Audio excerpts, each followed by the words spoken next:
Halo, selamat pagi, shalom adik-adik semuanya. Sudah siap untuk beribadah bersama? Sudah dong pastinya. Alkitab sudah siapkan? Kidung ceria? Jangan lupa disiapkan ya. Kalau sudah siap, mari kita buka ibadah ini dengan doa. Kita ambil sikap berdoa, lipat tangannya, tutup matanya, mari kita berdoa.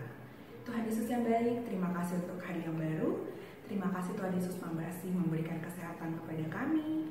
Tuhan Yesus masih memberikan waktu dan kesempatan kepada kami sehingga kami masih bisa beribadah di rumah kami masing-masing di tengah kondisi yang sedang kurang baik saat ini. Tuhan Yesus, kami serahkan ibadah kami ini hanya ke dalam tangan-Mu. Amin. Mari adik-adik, kita akan menaikkan pujian kepada Tuhan. Puji-pujian dari Kidung Ceria. Kita akan nyanyikan 2 lagu langsung secara berturut-turut ya. Yang pertama yaitu Hari Minggu, Hari yang Mulia. Setelah itu langsung kita lanjutkan dengan lagu Burung Pipit yang Kecil supaya kita tetap ingat ya melalui lagu tadi bahwa kita tetap dan akan selalu dikasihi oleh Tuhan. Mari kita bernyanyi bersama-sama.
Sebelum membaca firman Tuhan, mari kita tundukkan kepala, kita berdoa dulu mohon pimpinan dari Tuhan.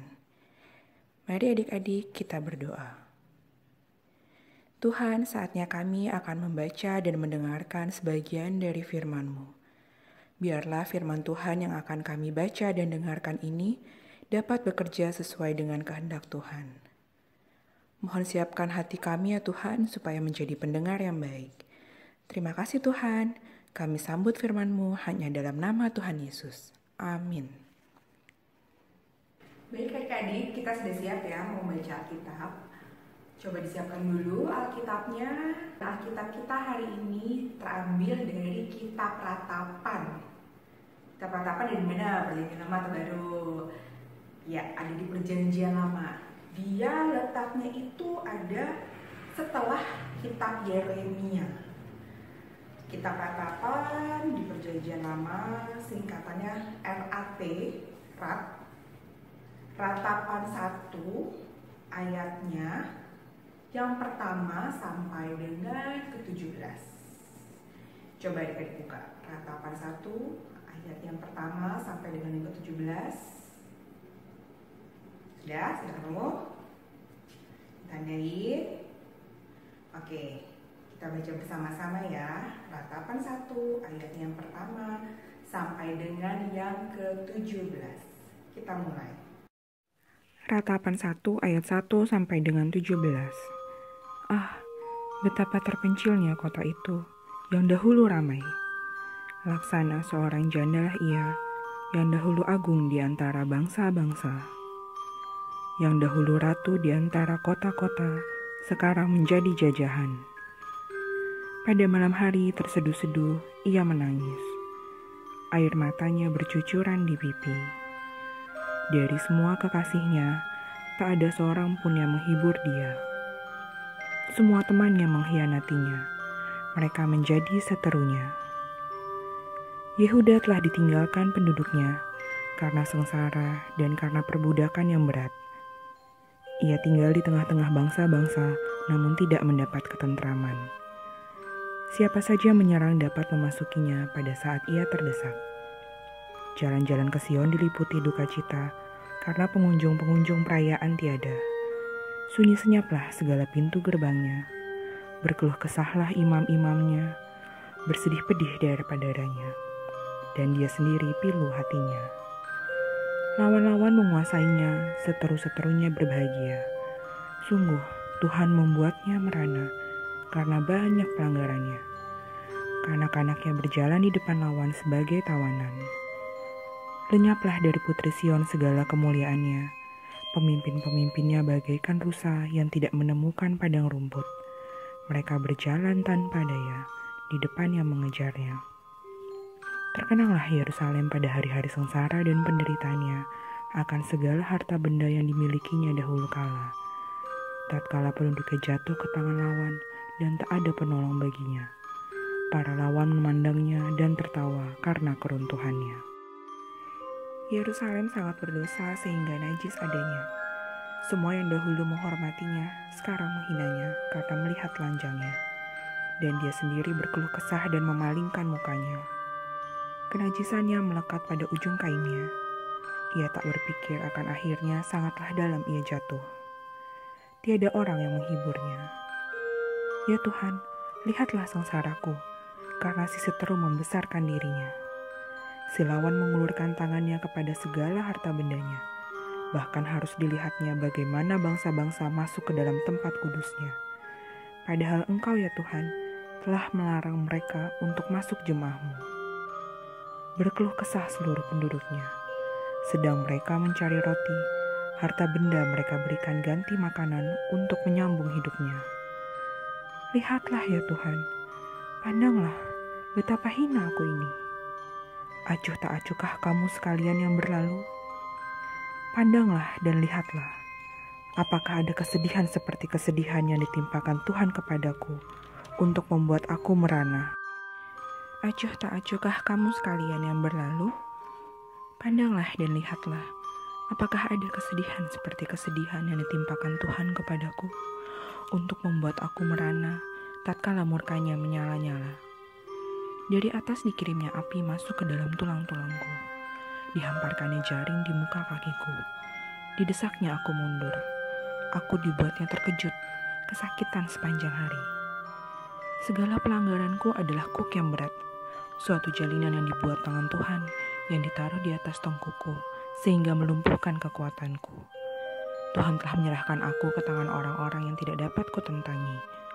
Tuhan membuang semua pahlawanku yang ada dalam lingkunganku, yang menyelenggarakan pesta menentang aku untuk membinasakan teruna-terunaku. Tuhan telah menginjak-injak putri Yehuda, daerah itu, seperti orang mengirik memeras anggur. Karena inilah aku menangis, mataku mencucurkan air mata. Karena jauh daripadaku penghibur yang dapat menyegarkan jiwaku. Bingunglah anak-anakku, karena terlampau kuat si seteru. Sion mengulurkan tangannya, tetapi tak ada orang yang menghiburnya. Terhadap Yakub dikerahkan Tuhan, tetangga-tetangganya sebagai lawan. Yerusalem telah menjadi najis di tengah-tengah mereka. Demikianlah pembacaan kita. Kita sudah selesai membaca bacaan Alkitab kita tadi yang terambil dari kitab Ratapan. Melihat judul kitabnya yaitu Ratapan, mungkin adik-adik masih merasa asing ya, atau baru kali ini mendengar arti kata ratapan. Atau mungkin ada juga sudah tahu. Kayak dibantu ya. Ratapan itu artinya tangisan yang disertai dengan ungkapan atau kata-kata kesedihan. Ratapan itu juga bisa berarti keluhan atau jeritan yang disertai dengan ungkapan kesedihan. Itulah arti kata ratapan. Nah, bacaan Alkitab hari ini menceritakan tentang ratapan akan kehancuran kota Yerusalem.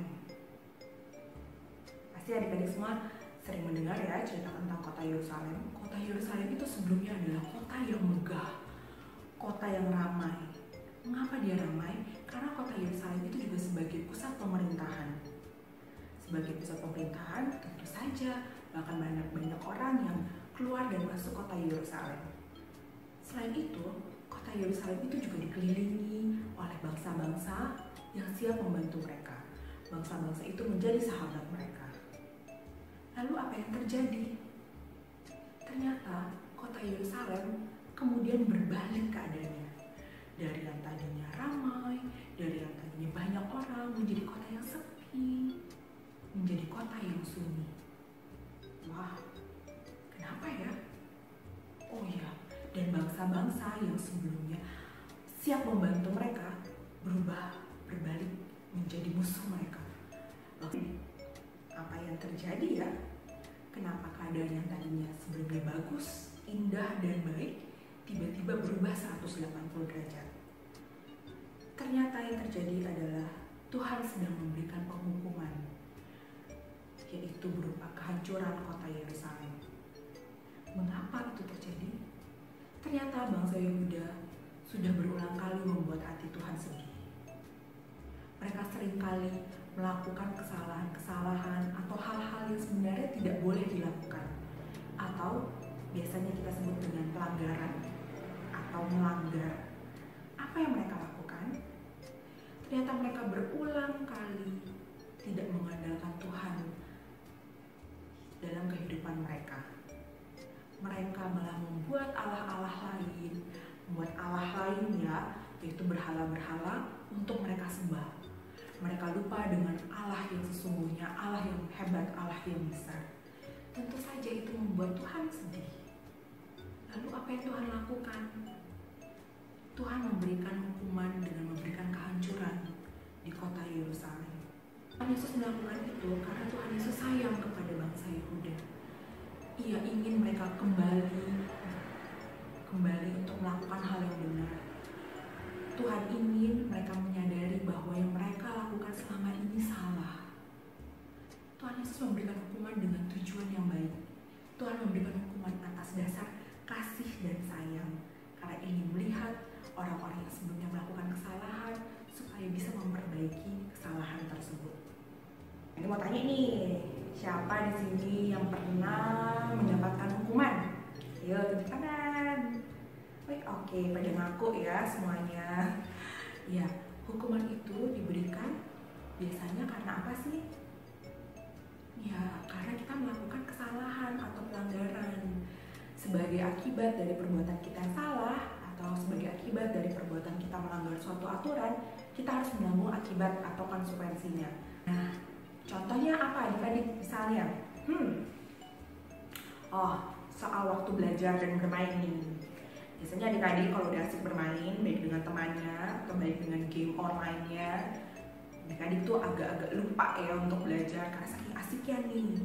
Adik-adik sibuk main terus sampai akhirnya lebih banyak waktu bermain dibanding waktu untuk belajar. Akibatnya apa adik-adik?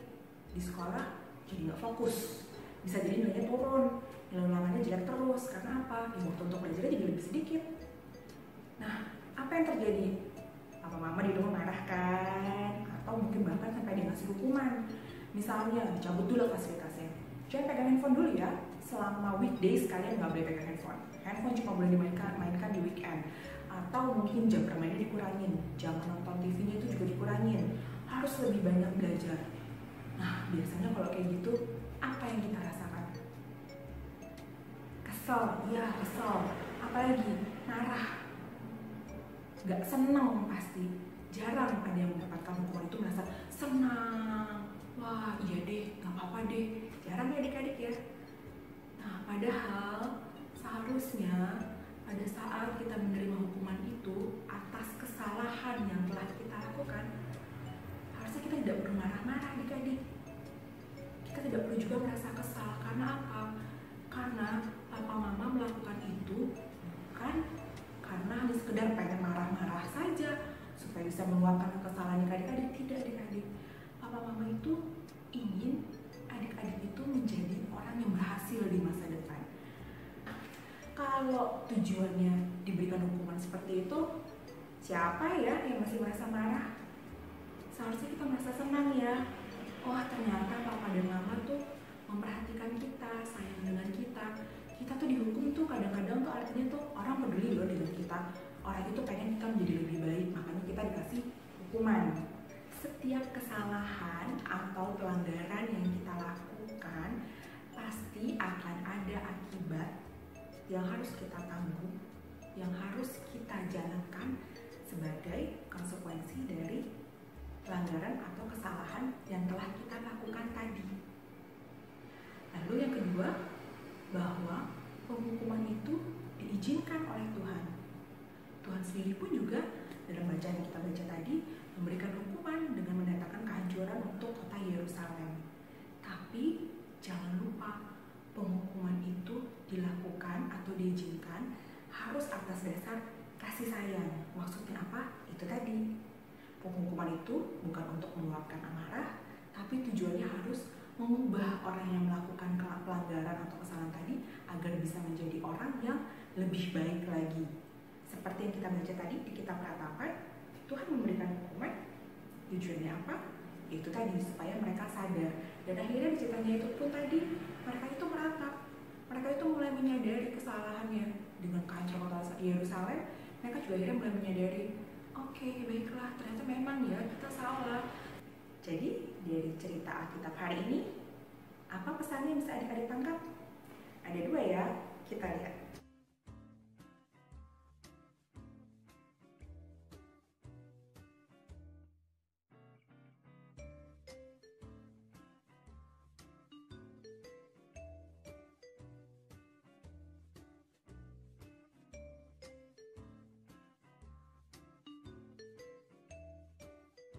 Untuk merespon firman Tuhan yang telah kita dengarkan dari kakak-kakak tadi, kita akan bernyanyi bersama dari Kidul Ceria. Judul lagunya yaitu Ku Ingin Berperangai. Pasti adik-adik sudah tahu kan lagunya? Kita nyanyikan ya bersama-sama.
kami pada hari ini. Tuhan, kami berdoa Tuhan, kiranya Tuhan Yesus mau memberikan kekuatan dan kesehatan kepada kami semua dalam menghadapi situasi yang saat ini sedang kurang baik Tuhan Yesus, baik bagi kami, bagi negara Indonesia maupun bagi negara-negara lain di seluruh dunia. Tuhan Yesus, kiranya Engkau Tuhan Yesus mau selalu menyertai dan menjaga kami. Tuhan Yesus selalu memberkati Papa dan Mama, Oma, Opa, kakak, adik, dan juga teman-teman kami di luar sana. Kami juga berdoa Tuhan Yesus, kiranya kami bisa menjadi anak-anak yang patuh, anak-anak yang baik, anak-anak yang berani mengakui kesalahan dan bertanggung jawab atas kesalahan yang telah dibuat. Dalam nama Tuhan Yesus kami berdoa. Amin. Ibadah kita sudah selesai. Terima kasih adik-adik. Selamat hari Minggu. Jaga kesehatan terus dan stay at home ya.